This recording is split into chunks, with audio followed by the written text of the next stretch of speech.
Assalamualaikum warahmatullahi wabarakatuh.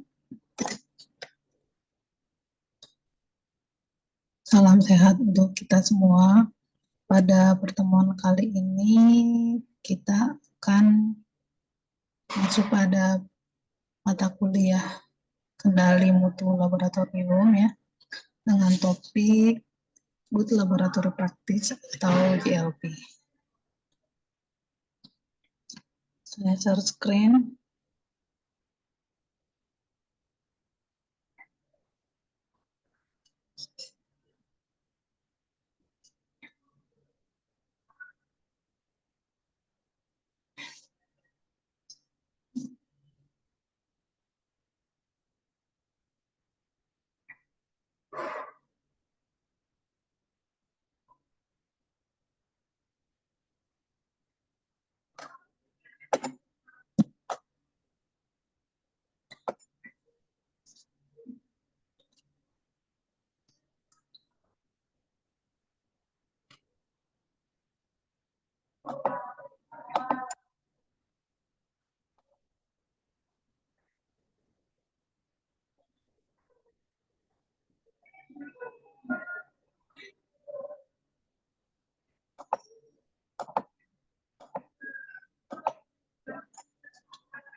Ya, baik. Jadi materi kali ini terkait GLP atau Good Laboratory Practice ya, atau diartikan sebagai praktik penerapan laboratorium yang baik dan benar ya.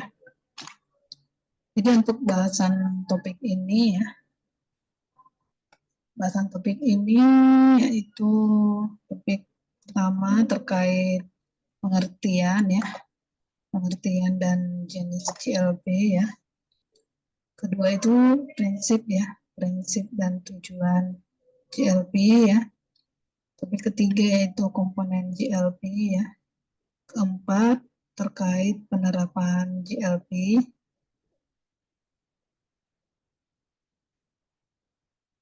Dan selanjutnya itu penerapan GLP di laboratorium klinik.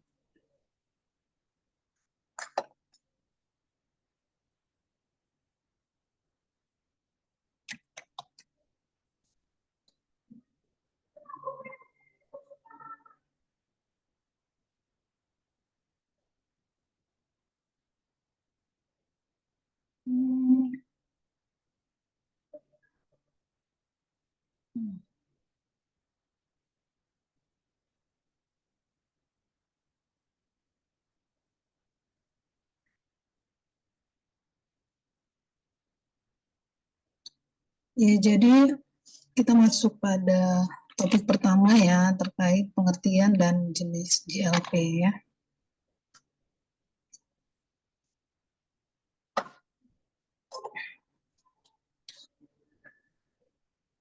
Jadi Good Laboratory Practice merupakan keterpaduan suatu proses organisasi, fasilitas personil, kondisi lingkungan, dan kondisi lingkungan laboratorium yang benar, sehingga menjamin pengujian di laboratorium itu selalu direncanakan, dilaksanakan, dimonitor, direkam, dan dilaporkan sesuai dengan persyaratan kesehatan dan keselamatan. Ya, jadi di dalam penerapan GLP itu, jadi ini adalah suatu kesatuan ya, suatu kesatuan. Jadi di sini ada proses organisasi ya, organisasi, ada fasilitas personel, kondisi lingkungan ya, yang semuanya benar ya, sehingga menghasilkan mutu lab ya yang handal ya, yang tepat dan teliti ya. Jadi di dalam GLP itu jadi ada organisasi ya, SDM, mutu SDM-nya itu ada kondisi lingkungan ya, lingkungan dan fasilitas lab ya, fasilitas lab yang baik ya. Jadi di sini disebutkan bahwa dalam menjamin mutu lab itu ya, itu harus selalu ada apa, dilakukan ya, mulai dari tahap perencanaan, pelaksanaan, dilakukan monitoring ya, rekaman ya, dan pelaporannya. Jadi sesuai standar kesehatan ya. Ya, dari definisi di atas itu ya, jadi GLP merupakan suatu alat ya dari manajemen lab ya, yang memberlakukan bagaimana mengorganisasikan suatu laboratorium ya. Jadi dalam GLP itu bagaimana ini ya pengorganisasiannya. Jadi ada struktur organisasi yang ada di lab ya. Jadi semuanya itu saling berkaitan ya, berhubungan antara struktur organisasi ya, fasilitas lab, personil atau SDM yang ada dalam suatu laboratorium ya. Ya, bagaimana prinsip ya dari Good Laboratory Practice ya atau GLP ya. Jadi prinsip dasar ya dari prinsip dasar dari laboratorium itu menguraikan tentang hal-hal yang mendasar ya, yang mana yang harus diketahui ya dan harus dipahami oleh seorang tenaga ahli laboratorium medik atau seorang ATLM ya. Jadi di dalam prinsip-prinsip itu ya, dimulai dari memahami pengertian lab medik itu, mengetahui jenis dan klasifikasi lab ya, mengetahui kebijakan laboratorium medik ya, dan bagaimana pelaksanaan kode etik laboratorium ya. Jadi kompetensi-kompetensi ini merupakan kemampuan-kemampuan dasar ya yang harus dimiliki oleh ATLM apabila bekerja di lab ya. Jadi pada prinsipnya ya terkait GLP ya. Jadi seorang ATLM itu harus memiliki pemahaman ya dan pengetahuan ya terkait klasifikasi ya maupun jenis dari lab itu ya, kebijakan-kebijakan yang ada ya terkait lab ya, dan bagaimana seorang ATLM ya melaksanakan atau menerapkan kode etik profesi ya di laboratorium ya. Itu dianggap sebagai prinsip-prinsip dasar yang harus dimiliki oleh seorang ATLM. Jadi apa tujuan GLP ya? Kenapa sih harus ada GLP ya? Jadi sebenarnya ya GLP ini ya, penerapan GLP ini tujuannya adalah memberikan keyakinan ya bahwa data hasil uji ya yang dihasilkan itu telah memenuhi ya beberapa komponen-komponen ya, komponen-komponen dalam GLP itu sendiri ya. Jadi di sini ada 6 komponen ya dalam GLP, yaitu perencanaan dan pelaksanaan yang benar atau good planning and execution ya. Kedua itu praktek pengambilan sampel yang baik, good sampling practice ya. Ketiga, praktek melakukan analisa yang baik atau good analytic practice ya. Selanjutnya praktek melakukan pengukuran yang baik atau good measuring practice ya. Selanjutnya itu praktek mendokumentasikan hasil pengujian atau data yang baik atau good documentation practice ya.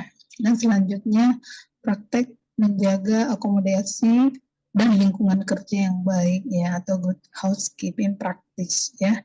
Jadi di dalam GLP ini ya, di dalam GLP ini ada 6 komponen ini ya yang harus dilaksanakan ya agar menghasilkan mutu yang baik ya. Untuk penjelasannya kita bahas satu persatu ya.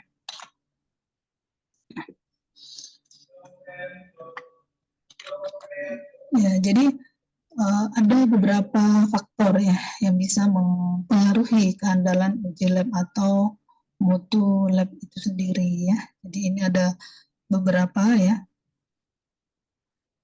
yang bisa berpengaruh terhadap mutu lab ya. Jadi pertama itu organisasi lab ya. Jadi di lab itu harus ada manajemen lab, harus ada struktur organisasi ya. Nah, jadi di dalam laboratorium ya otomatis harus struktur organisasinya itu jelas ya, jabatannya jelas, manajerialnya siapa, supervisornya siapa ya, penanggung jawab lab di bidang masing-masing itu siapa ya. Jadi ada penanggung jawab dan ada pengorganisasiannya. Jadi seharusnya di struktur organisasi ya tidak ada rangkap jabatan ya. Jadi masing-masing memegang tugas dan tanggung jawab masing-masing ya. Nah, terus kedua itu personil ya otomatis ya setiap personil lab itu memiliki kompetensi ya sebagai ATLM dan memiliki masing-masing keahlian ya. Keahlian ada yang di bidang hematologi ya, ada bakteri, ada imunologi. Jadi personil-personilnya ini harus memiliki kompetensi atau keahlian di bidangnya ya. Terus yang pengaruhi juga kondisi akomodasi dan lingkungan ya, otomatis ya sarana prasarana itu mempengaruhi hasil mutu lab, ruangan ya, lingkungan misalnya suhu, pencahayaan ya itu bisa mempengaruhi hasil ya. Metode pengujian dan kalibrasi serta validasi metode peralatan ya.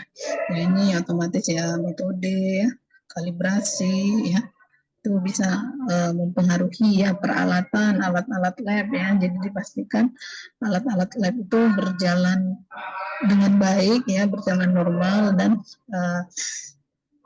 rutin dilakukan kalibrasi ya. Ada ketertelusuran pengukuran ya, pengambilan sampel uji ya, pengambilan sampel uji yang benar ya. Misalnya pada pengambilan darah ya, darahnya itu tidak lisis ya.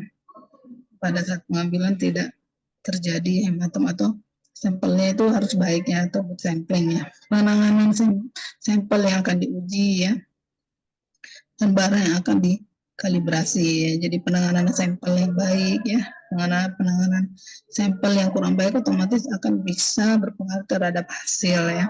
Jaminan mutu hasil pengujian dan kalibrasi ya, serta laporan hasil uji atau sertifikat kalibrasi. Jadi sebenarnya komponen-komponen ini ya bisa berpengaruh terhadap mutu lab itu sendiri ya. Nah, terkait dengan good sampling practice ya, jadi ada beberapa hal ya yang harus diperhatikan ya dalam proses pengambilan sampel ya, mulai dari perencanaan sampai ke dokumentasi. Jadi ada beberapa poin ya yang harus diperhatikan di sini ya. Perencanaan pengambilan sampel ya. Pengambilan sampel otomatis ya bagaimana merencanakan ya pada saat misalnya pengambilan darah ya, pengambilan sampel itu di bagian mana posisinya ya, supaya sampel darah yang kita hasilkan nanti tidak lisis ya. Jadi ada perencanaan. Kedua, petugas pengambil sampel ya, otomatis petugas yang mengambil sampel itu sudah ahli ya, ada keterampilan ya, misalnya memiliki sertifikat flebotomi ya. Terus bagaimana prosedur pengambilan sampel ya, otomatis pada saat prosedur pengambilan sampel, pengambilan darah berarti harus sesuai dengan standar ya, sesuai dengan standar operasional prosedur atau SOP. Peralatan-peralatan yang digunakan ya, misal alat-alat yang digunakan itu adalah alat yang steril ya, steril peralatannya ya, jarum suntiknya ya atau vakuumnya ya, itu adalah disposable ya, sekali pakai ya, dan steril ya. Selanjutnya lokasi dan titik pengambilan sampelnya. Jadi sudah dipastikan ya lokasi titik pengambilan sampelnya ya, kalau bisa pengambilan sampelnya ya sekali tusuk langsung dapat ya. Frekuensi pengambilan sampel ya, frekuensi pengambilan sampelnya ya. Terus keselamatan kerja ya, otomatis pekerja itu harus menggunakan APD ya, atau alat pelindung diri ya selama bekerja di lab ya.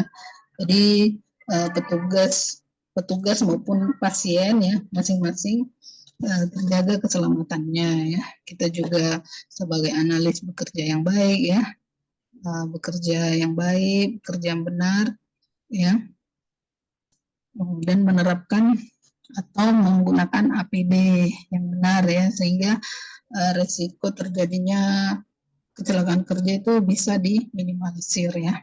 Dan dilakukan dokumentasi atau pencatatan ya.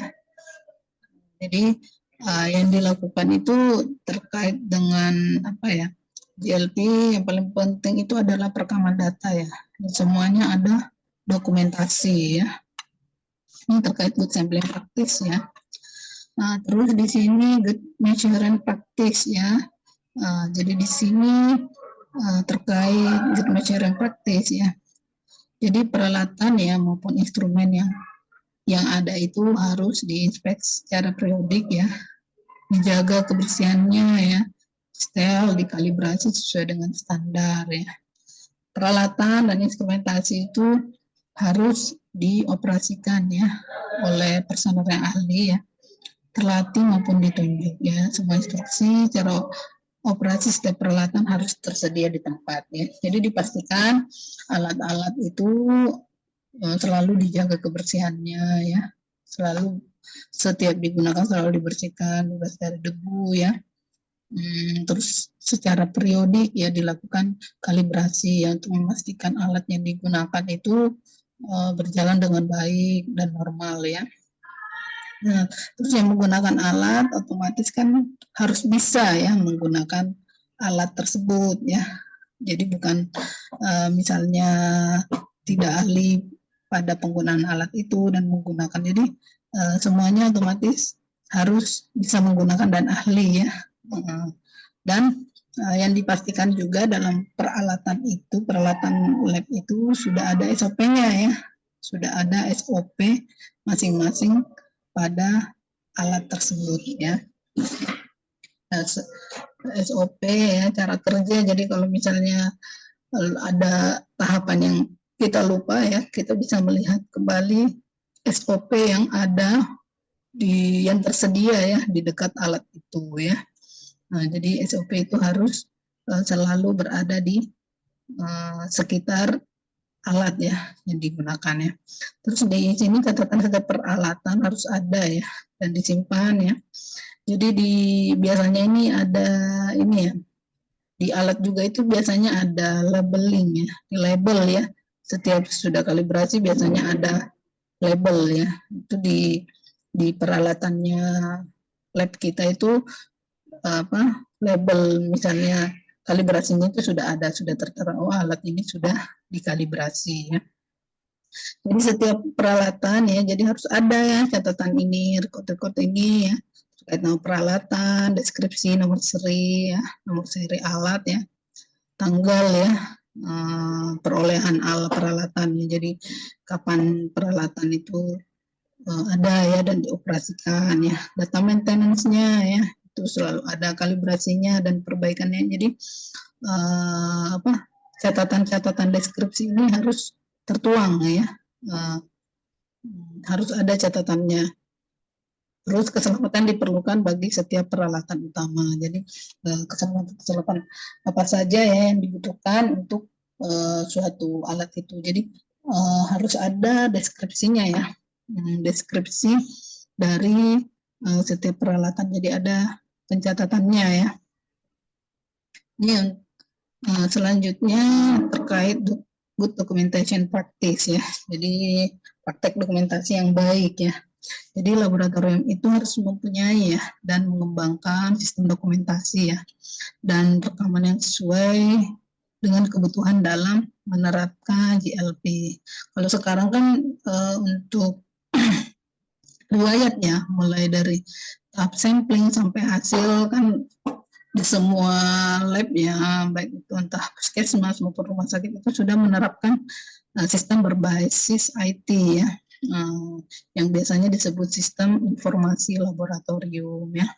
Jadi sistem SIL ini kan untuk memudahkan ya perekaman data mulai dari tahap nama pasien ya, nama pasien sampai dengan analisis bahannya sampai ke hasil output hasil ya. Jadi sudah terekam dengan baik ya di dalam program sistem informasi itu ya. Jadi itu salah satu hal yang penting ya untuk dokumentasi. Jadi ada riwayatnya itu harus terekam ya dengan baik dan memudahkan ya, walaupun di sisi ini ya untuk memudahkan dokumentasi manual itu tetap penting juga ya, karena kalau misalnya sistemnya rusak ya atau ada trouble, otomatis kan masih ada data manual ya. Nah, seperti di lab juga masih menggunakan data manual ya, menginput nama ya di buku ya, dan hasilnya seperti itu. Jadi manual juga tetap penting ya. Ya, jadi untuk meminimalkan ya kesalahan-kesalahan ya yang ada di lab ya, terkait dengan kesalahan rekaman ya, rekaman data ya laboratorium. Jadi ada beberapa usaha-usaha ya yang harus dilakukan ya. Jadi pertama itu meningkatkan kesadaran personel ya, penanggung jawab melalui pelatihan dan pengarahan dari atasan ya. Jadi personel di sini ya, jadi setiap orang itu diharapkan bekerja ya dengan penuh tanggung jawab ya. Jadi bisa ditingkatkan ya kemampuan atau skill ya dari setiap personil itu dengan diikutkan pendidikan dan pelatihan ya, untuk memastikan ya bahwa masing-masing personil itu ya telah memiliki kompetensi yang baik sesuai yang dikerjakan ya. Terus di sini pemeriksaan oleh operator yang berbeda ya. Jadi sampling itu diperiksa lagi oleh operator yang berbeda ya. Terus perhitungan ulang oleh orang lain. Ya, jadi hasil pemeriksaan yang kita lakukan itu diulangi lagi oleh orang lain, apakah hasilnya sama enggak gitu ya. Terus perhitungan kembali dengan metode yang berbeda. Apabila kita melakukan pemeriksaan dengan metode yang berbeda, itu apakah hasilnya sama atau enggak ya. Terus verifikasi data atau hasil perhitungan ya. Jadi untuk meminimalkan kesalahan-kesalahan ini dilakukan perhitungan kembali atau pemeriksaan ulang, melakukan verifikasi kembali ya untuk mengetahui apa hasil yang kita dapatkan itu, untuk menjamin mutu ya, apakah hasilnya sama atau berbeda, sehingga kalau kita mengetahui hasilnya otomatis kita bisa mengetahui kinerja dari lab kita sendiri gitu ya. Jadi untuk menjaga ya konsistensi antara sistem rekaman ya dan dokumentasi dengan pelaksanaan, jadi lab itu harus melaksanakan prinsip dasar dari manajemen mutu ya. Jadi di dalam lab itu ada prinsip-prinsip dasar dalam manajemen mutu, sehingga nanti ininya ya terdapat konsistensi ya antara rekaman data dengan dokumentasinya ya. Jadi di sini terbagi ya konsepnya apa, terus implementasinya seperti apa ya. Jadi harus saling ini ya sama ya, yang dikonsepkan apa, terus yang dilaksanakan itu apa gitu. Jadi konsepnya di sini pertama katakan apa yang dilakukan. Implementasinya itu berarti kita harus mendokumentasikan ya seluruh proses kegiatan operasional lab ya. Jadi mendokumentasikan ya. Jadi apa yang dilakukan itu direkam ya, didokumentasikan. Ya, berarti mengatakan apa yang dilakukan. Jadi ada dokumentasinya ya. Terus melakukan apa yang dikatakan. Maksudnya itu berarti mengikuti seluruh dokumen dari sistem penjaminan mutu ya.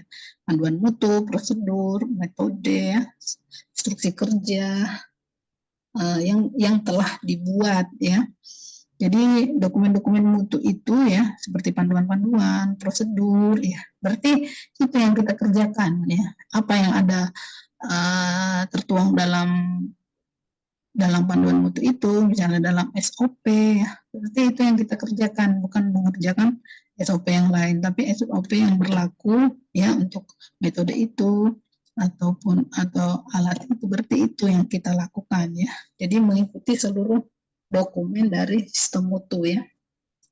Selanjutnya menunjukkan apa yang telah dilakukan. Ya, menunjukkan berarti kita catat ya. Kita mencatat ya dan membuat rekaman ya seluruh kegiatan operasional lab yang telah dilaksanakan ya. Jadi di sini menunjukkan berarti membuat rekaman ya, mencatat ya seluruh kegiatan operasional itu. Terus konsepnya itu yaitu setelah melaksanakan ya, mencatat ya, selanjutnya dilakukan kaji ulang dan ditingkatkan. Kita mengkaji apa yang telah dilakukan dan ini peningkatannya bagaimana ya. Ini otomatis untuk melakukan kaji ulang yang dilakukan itu berarti melakukan audit ya untuk mengetahui penerapan sistem mutu dan kinerja lab ya. Karena kalau nggak diaudit kita nggak bisa mengetahui ya kekurangan itu di mana ya. Nah, nanti biasanya setelah audit baru ada temuan, oh ini belum mengerjakan sesuai SOP misalnya, oh ini instruksi kerjanya belum lengkap ya. Itu akan ketahuan nanti setelah dilakukan audit ya. Apakah penerapan sistem mutu itu sudah berjalan atau enggak ya. Terus dilakukan tindakan preventif ya untuk menghindari ketidaksesuaian ya atau tindakan korektif bila diperlukan. Tindakan korektif berarti perbaikan ya. Implementasinya di sini berarti dilakukan peningkatan sistem mutu ya secara konsisten dan berkesinambungan ya. Jadi untuk meminimalisir atau mencegah kesalahan ya. Terus bagaimana upaya perbaikan, otomatis kan dilakukan peningkatan itu secara mutu ya, dan jadi selalu berkesinambungan berarti rutin ya, berarti rutin dari hasil audit temuannya itu perbaikannya seperti apa. Kan kalau setelah diaudit itu kan akan ada temuan, dari temuan itu ya otomatis dilakukan perbaikan ya, apa yang belum dilakukan itu harus dilakukan secara terus-menerus ya dan rutin ya, itu namanya berkesinambungan ya. Good housekeeping practice ya, terkait dari good housekeeping practice ya. Jadi sebuah laboratorium itu harus mempunyai ukuran, konstruksi, lokasi, sistem pengendalian yang memadai agar dapat memenuhi tugas dan fungsi laboratorium ya. Jadi setiap lab itu sudah ada ukurannya masing-masing ya. Konstruksi bangunannya ya harus beton ya. Terus lokasi pengendalian, sistem pengendalian ya. Jadi ukuran ya, sarana prasarana ya itu harus dimiliki oleh lab ya. Desain yang tidak tepat dan fasilitas lab yang kurang terawat itu dapat mempengaruhi mutu ya, hasil uji atau kalibrasi, operasional kegiatan lab, kesehatan keselamatan serta moralitas dari personal lab itu sendiri ya. Jadi kalau misalnya desain atau labnya tidak nyaman ya, misalnya ukurannya tidak sesuai, pencahayaannya kurang, ya otomatis juga bisa berpengaruh ya, baik itu terhadap kinerja alat ya maupun personil atau orang-orang yang bekerja di dalamnya ya. Karena kita tahu ya beberapa peralatan lab yang memang ada suhu tertentu ya. Misalnya alat kimia klinik ya yang harus misalnya suhunya selalu stabil ya, atau di ruang AC ya. Terus kenyamanan ya, suhu dan pencahayaan ya itu ada standarnya ya. Standarnya karena itu bisa mempengaruhi mutu atau kualitas dari hasil lab kita ya. Kondisi akomodasi lingkungan ya. Kondisi akomodasi lingkungan ya berpengaruh terhadap ya mutu lab itu sendiri ya. kondisi contoh yang akan diuji, kinerja peralatan, personil, kesesuaian kondisi yang dipersyaratkan, ya otomatis ini pasti berpengaruh terhadap mutu lab ya. Kinerja ya, kalau peralatannya nggak bagus ya gimana caranya bisa berhasil yang baik, terus personil labnya nggak kompeten ya, tidak sesuai bidangnya, terus memberikan tidak sesuai bidangnya ya, bagaimana memberikan hasil yang teliti ya apabila mengerjakan tidak sesuai bidang ya, maupun kondisi-kondisi lain yang memang harusnya terpenuhi tapi misalnya tidak ada di lab itu, nanti akan berpengaruh ya.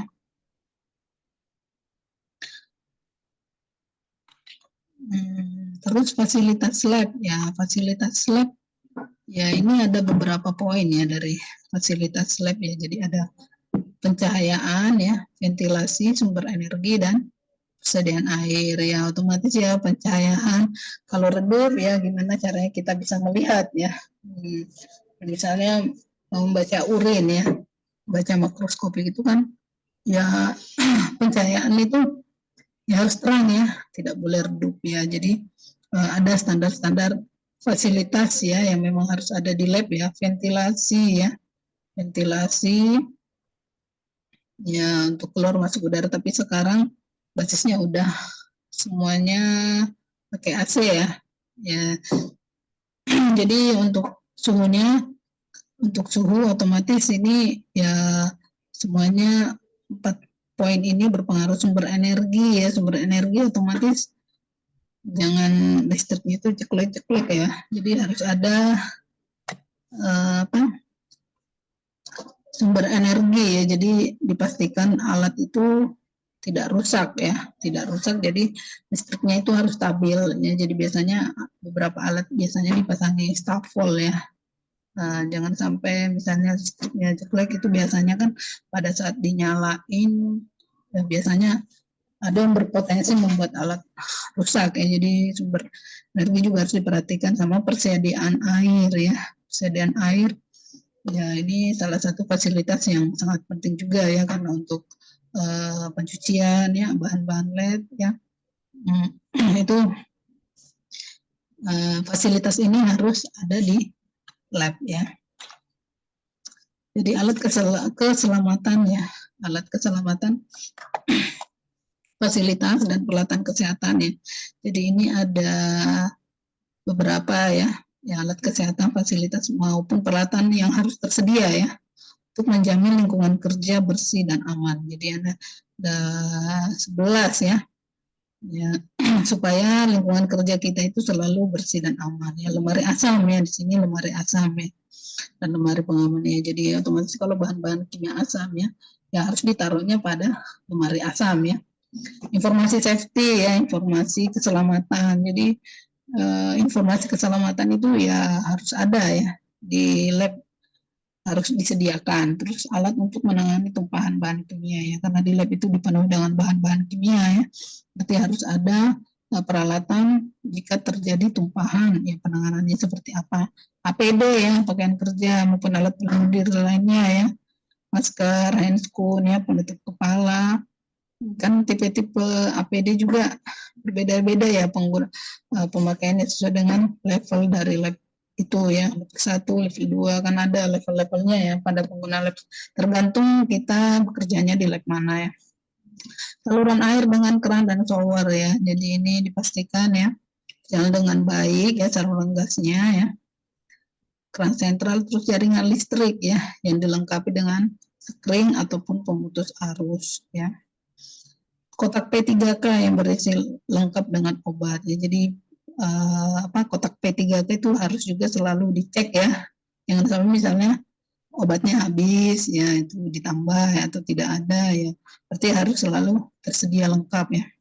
Ini nomor telepon kantor pemadam kebakaran ataupun rumah sakit ya, ataupun dokter ya. Ini jika ada hal-hal ya yang dianggap urgent ya, ini nomor telepon ini harus selalu tersedia. Apalagi lab ya yang dilengkapi, yang selalu ada bahan-bahan kimia ya, bahan kimia dengan simbol api, itu kan berarti udah terbakar ya. Jadi potensinya atau resikonya itu tinggi. Jadi ada nomor telepon yang urgent yang memang harus tersedia di lab ya.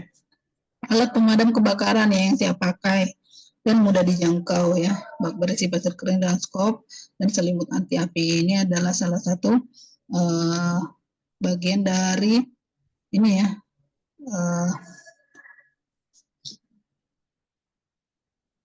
apabila terjadi resiko kebakaran ya. Jadi alat-alat pemadam kebakaran itu harus ada di lab ya. Terus fasilitas pembuangan limbah ya. Jadi jangan lupa limbahnya ya. Jadi untuk penerapan GLP otomatis ada penanganan untuk limbah, apalagi kita lab ya. Semuanya itu limbah-limbahnya kita adalah limbah-limbah yang infeksius ya. Jadi memang harus ada fasilitas untuk menangani limbah-limbah limbah yang ada di laboratorium ya. Kan limbahnya kita ada darah, urin, sputum ya, feses, itu harus ada yang menangani untuk limbahnya ya. Meja kerja dan area kerja personil lab ya. Jadi meja kerja itu disesuaikan dengan kenyamanan personilnya ya dalam bekerja di lab ya. Ya biasanya ya pada umumnya tinggi meja kerja itu loh atau lebar 90 cm dan panjangnya disesuaikan dengan ruangan yang ada. Ya otomatis pada saat kita bekerja itu kan pakai meja kerja ya, berarti kan disesuaikan dengan tinggi maupun postur tubuh seseorang ya. Jadi meja kursi itu ya disesuaikan dengan personil supaya nyaman ya, nyaman dan betah bekerja. Karena kalau tidak nyaman nanti malah nggak betah bekerja ya. Jadi personel lab itu ya harus dijaga kenyamanannya pada saat bekerja, entah itu ruangannya, meja kerjanya, ataupun kursinya. Ya, jadi untuk pemilihan meja lab itu ada beberapa hal ya. Hal yang harus dipertimbangkan ya. Pertama, terbuat dari bahan yang kuat ya, halus dan rata, kedap air ya, tahan terhadap bahan kimia ya, dan mudah dibersihkan. Karena kan di lab itu penuh dengan bahan-bahan kimia ya, dan resiko tumpahan ya besar ya, karena biasanya kita tidak sengaja tumpah ya. Itu berarti mejanya itu harus tahan terhadap bahan kimia dan harus mudah dibersihkan ya. Jadi mejanya itu tidak ini ya, yang misalnya gampang ini ya, susah untuk, karena ada bahan kimia yang langsung tumpahannya itu lengket pada meja ya. Jadi harus yang mudah dibersihkan ya. Sekarang kita masuk ke topik pemantapan mutu ya. Jadi pemantapan mutu itu apa ya? Jadi pemantapan mutu itu ada dua ya, ada internal dan eksternal ya. Pemantapan mutu internal itu merupakan kegiatan pencegahan ya dan pengawasan yang dilaksanakan oleh masing-masing lab sendiri ya, secara rutin, teratur dan terus-menerus terhadap setiap tahap pemeriksaan ya. Mulai dari tahap analitik, sampai pasca analitik ya, sehingga memperoleh hasil pemeriksaan yang tepat dan teliti ya. Ini kan dilakukan QC ya, berarti quality control ya. Itu quality control terhadap bidang-bidang pemeriksaan ya, pemeriksaan ya tergantung ya bidangnya, ada analisa ya, hematologi, imunologi ya, ada mikrobiologi. Ini dilakukan QC ini setiap hari dilakukan ya. Nah, teratur terus-menerus, nanti kan akan dilihat pada grafik Gessner ya hasilnya. Nah, nanti dari hasil itu kan kita bisa menilai ternyata sebulan ini hasilnya apakah masih sesuai standar atau di luar batas SD ya, di luar batas standarnya ya. Nah, di sini pada penentuan mutu ya berarti harus dilakukan QC dulu ya, quality control setiap lab ya, setiap bidang masing-masing. Kalau pemantapan mutu internal udah baik ya, baru kita melakukan pemantapan mutu eksternal ya, karena dipastikan dulu QC kita, lab kita udah baik, hasilnya udah baik, nanti akan dinilai oleh pihak eksternal, itu namanya pemantapan mutu eksternal. Jadi dalam kegiatan PME ini diselenggarakan ya secara periodik oleh pihak lain di luar lab ya, yang bersangkutan untuk menilai penampilan suatu lab dalam bidang pemeriksaan. Jadi di sini akan dinilai penampilan labnya kita ya. Jadi penyelenggaranya itu bisa regional ya, regional sendiri ya, nasional ya, dari pemerintah, dari pihak Kemenkesnya, atau dari penyelenggara lain, misalnya PDS Patklin itu biasanya ini ya, kalau PME itu kita harus mendaftarkan. Jadi penyelenggara itu biasanya menawarkan ya, jadi menawarkan kan di website biasanya ya, ada infonya akan diselenggarakan PME ya. Nah itu kita harus mendaftarkan ya, jadi nggak didaftar otomatis, kita harus mendaftarkan diri apabila ada penyelenggaraan PME, dan itu pada saat penyelenggaraan PME itu juga kita mendaftar ya sesuai bidang ya. Ya jadi nggak semua bidang biasanya otomatis semuanya ya, tergantung ya kita maunya di bidang apa. Jadi nggak mesti serentak dalam satu bidang itu kita melakukan PME ya. Jadi tergantung kebutuhan. Jadi tergantung kebutuhan ya.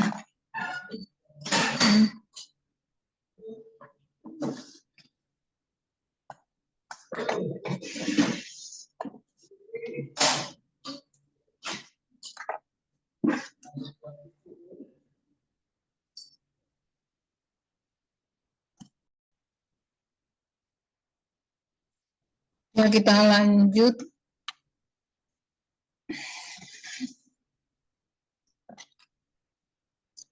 Ya, di sini ada tahap-tahap pemantapan mutu ya.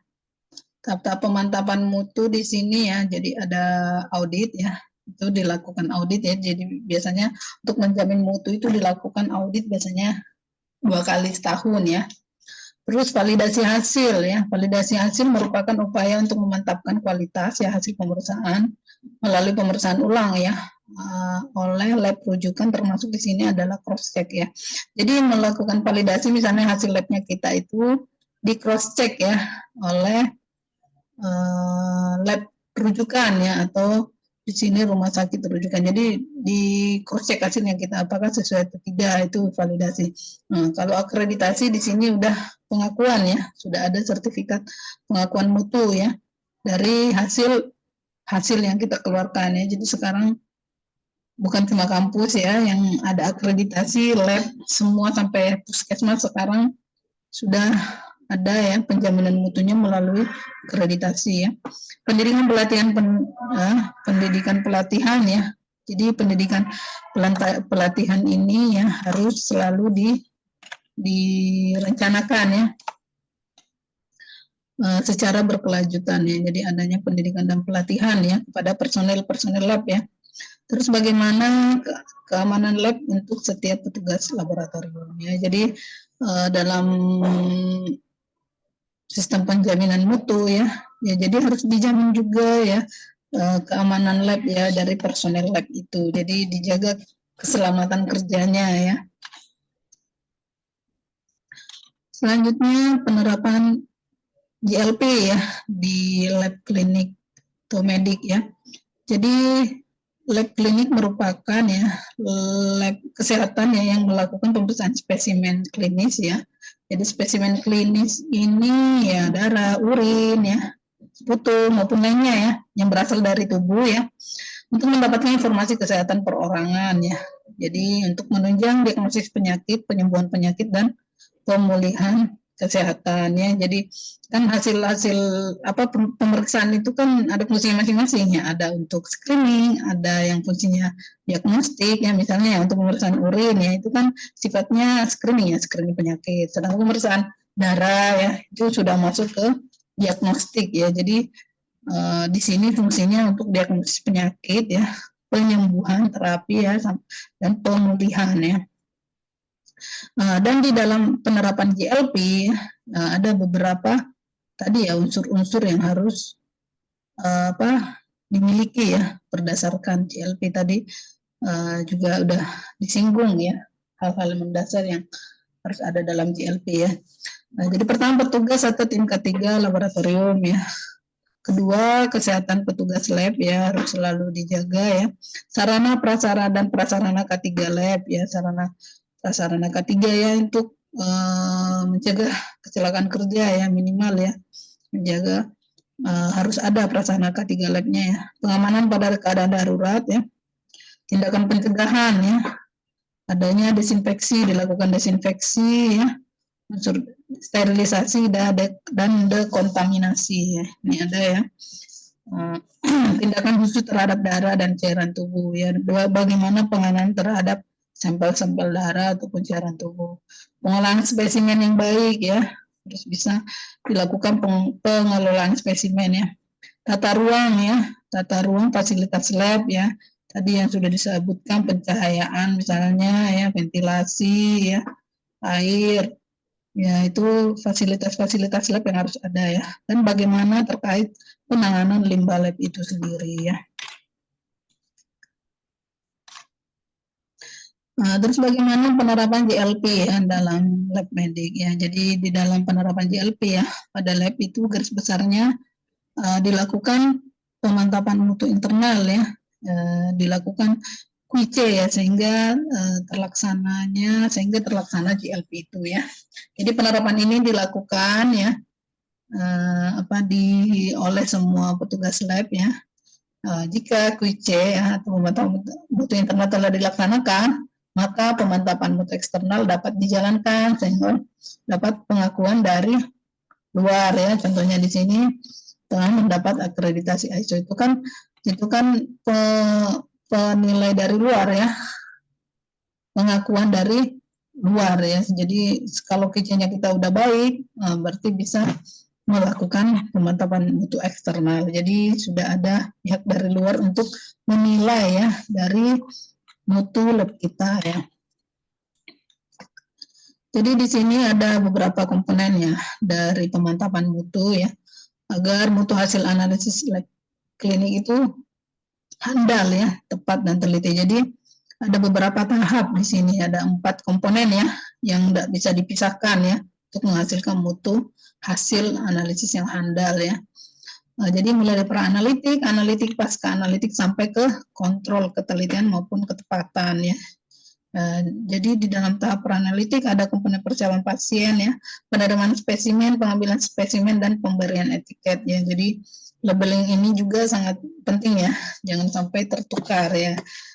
Jadi terkait dengan persiapan pasien ya dan spesimennya.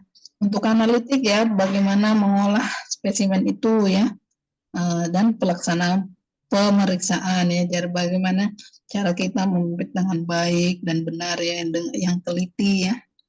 Terus di komponen pasca analitik, bagaimana pencatatan hasil ya dan pelaporan yang baik ya, dan dilakukan kontrol ketelitian ya melalui QC dan pemantapan mutu eksternal. Jadi 4 komponen ini ya yang akan jika dijaga dengan baik ya otomatis akan memberikan mutu hasil analisis lab ya yang baik ya. Jadi ini adalah 4 komponen yang tidak bisa dipisahkan ya untuk memberikan mutu hasil lab yang baik dari lab kita ya. Jadi untuk penutup ya, di sini ada dari materi ini ya, GLP ya. Jadi sebenarnya tujuan dari GLP ini ya terkait meyakinkan ya bahwa data hasil yang dilakukan itu adalah hasil pemeriksaan itu handal ya. Handal maksudnya tepat dan teliti ya. Jadi di dalam GLP itu berarti harus menerapkan K3 laboratorium ya. Jadi sebenarnya antara GLP sama penerapan K3 lab itu ya berbeda ya. Tapi penerapan K3 lab itu adalah bagian dari GLP-nya itu ya. Jadi di sini ada komponen-komponennya dalam GLP itu yang harus dilaksanakan ya, mulai dari tahap good planning ya, good sampling yang baik, good analytic practice, analisa yang baik ya, good measuring practice, pengukuran yang baik ya, good documentation practice, dan good housekeeping practice ya. Jadi 4 komponen ini ya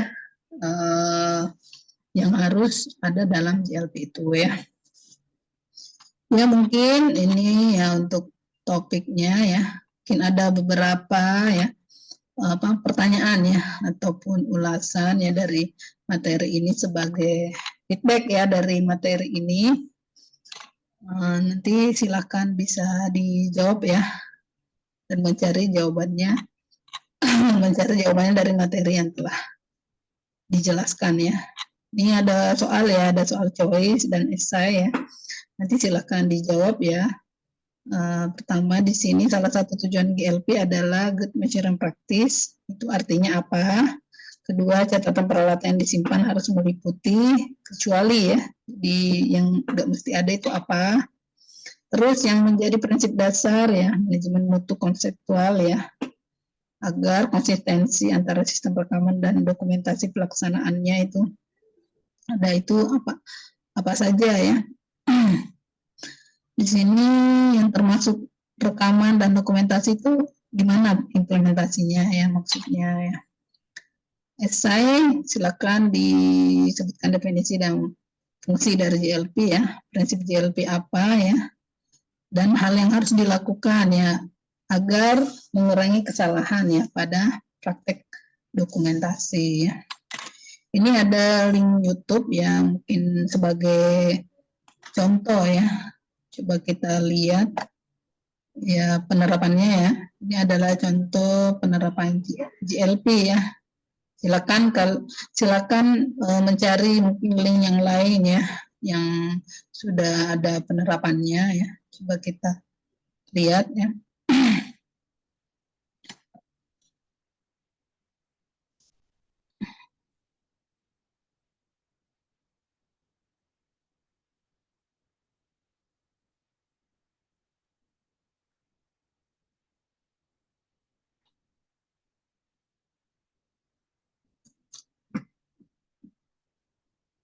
Coba kita buka linknya ya. Ini saya contoh satu aja ya. Silahkan nanti dibuka linknya atau mencari link yang lain ya terkait contoh penerapan GLP ya. Ya, coba-coba ya. Nah,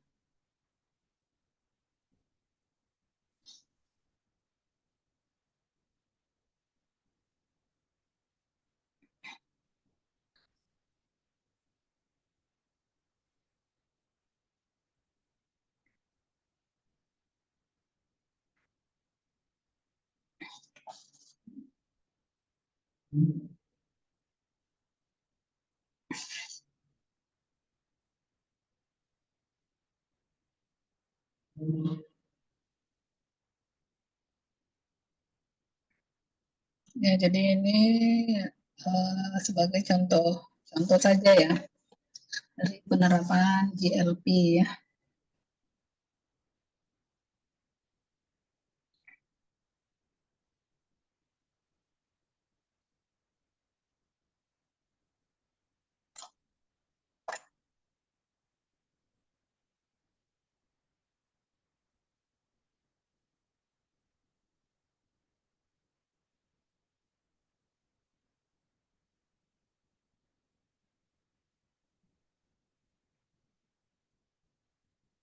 Jadi ini memperlihatkan fasilitasnya, ruangan-ruangan lab ya, sarana prasarananya, prosedur yang harus dihati-hati ya, pusat kerja.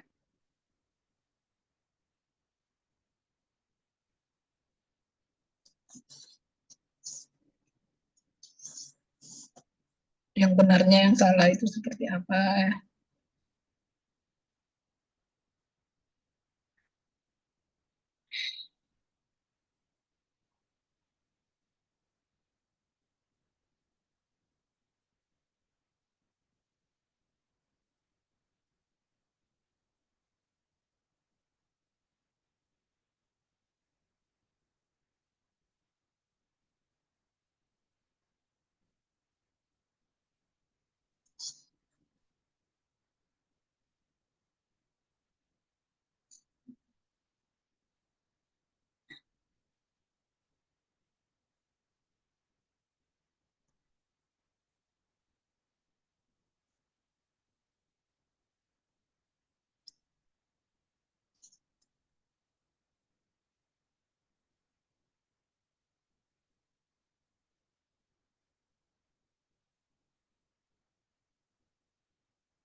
Bisa terjadi.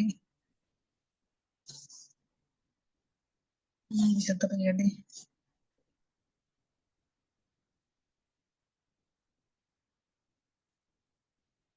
Ya, cara menangani tumpahan ya. Jadi tidak menggunakan tangannya langsung.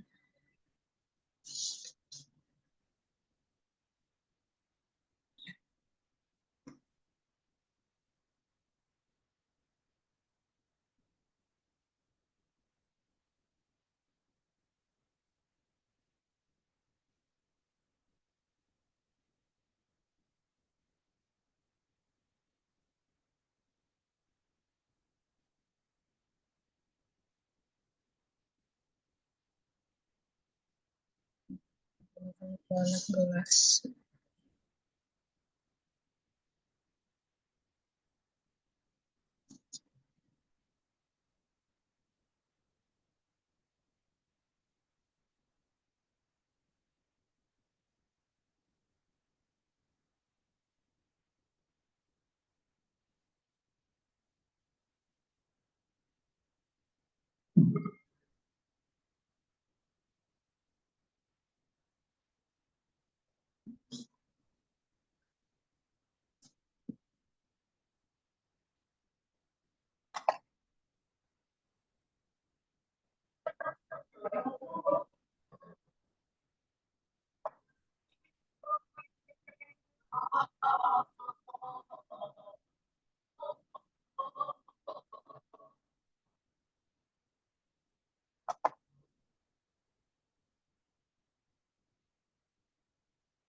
Jadi penampilan video tadi adalah akhir dari materi ini ya.